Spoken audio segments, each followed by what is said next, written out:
Hello everyone, thanks for tuning in. Today we'll be learning from Words for Life number 96, and I quote, "A person with no manners is a person with no culture."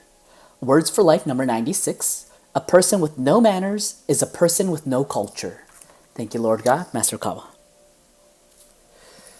All right, a very important sentence of precept. So I was reading the original Japanese version, and I mean the translation is not an issue, not a problem at all. But it's just the way I would put it, it would be as a human being, not being virtuous or not being distinguished or lacking in noble character, by definition, means you have no culture or you're not cultured. So that's the way I would. It's very direct translation, and it's not like English, but that's the way I would put it. So no manners, in other words, is lacking character. Because if you say no manners, it could mean like you just have no manners, like table manners, but not like that. It's more about like your personality and who you are as a human being, your character. And there's lacking politeness in it, or lacking respectfulness, or virtue, or you're not distinguished.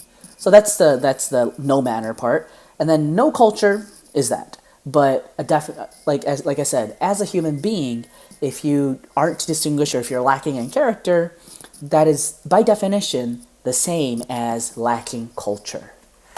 All right, so with that explanation added, I would like to get into my contemplation points. But what I thought is culture, being cultured. That doesn't mean that you know your wine list and you know your French and not like that. Cultured. I mean that's part of it, but like being cultured, Master has once said, is it means you are you know history. You know history. That's one way of explaining a cultured person.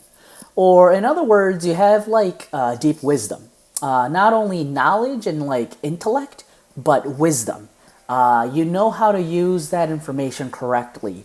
And it's a deep, the information has been processed through your experience and it has reached a really deep level. So that's what I think he means by culture, which relates to how we are as a human being, our character, our nobility as a human being, and our nobleness. And I was, surprised when I first heard these teachings in Master's Kyotens, but it's finally starting to make sense. Because from my experience, the older you get, the more responsibility we have to take on in life. And the more responsibility we have, it means the decisions that we make becomes harder and harder, and the consequences gets heavier and heavier. And when it comes to a cultured person, a person with a distinguished character, they make wise decisions. And it's something that's not, when you make a decision, you can't just only go by your sixth sense or by your gut only.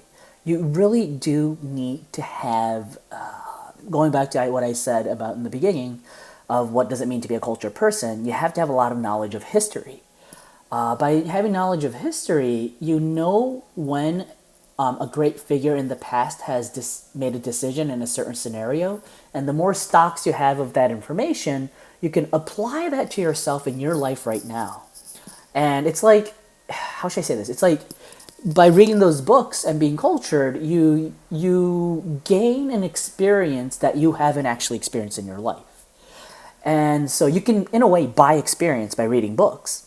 And how should I say this? That becomes so necessary because every day is a hard problem to solve. Master once stated, life is a workbook. It's a workbook. And the more pages you turn, it means the more you age, and the problems get harder and harder. So I think I forgot which words for life it was. It was a couple maybe like last week or a couple weeks ago, it talks about the importance of reading books. But I think that really relates to this. The more cultured you become, the more manners you have, meaning the more distinguished character you end up having. So, yeah, we're coming to the end of this Kyoten. The last five are very deep ones. I mean, they're all deep, but very, very deep, I felt. So I'm really grateful for Master to, all these words are handwritten by Master. He wrote all 100 of these in one single day. But, it's hard to write all this with your hand. And so I can't be thankful enough to what Master has done what Master has given us through this Kyoten. It's just gems of wisdom. So those are my thoughts. What did you think? Please leave your thoughts in the comment section. Thank you so much for joining, and see you again tomorrow. Bye-bye.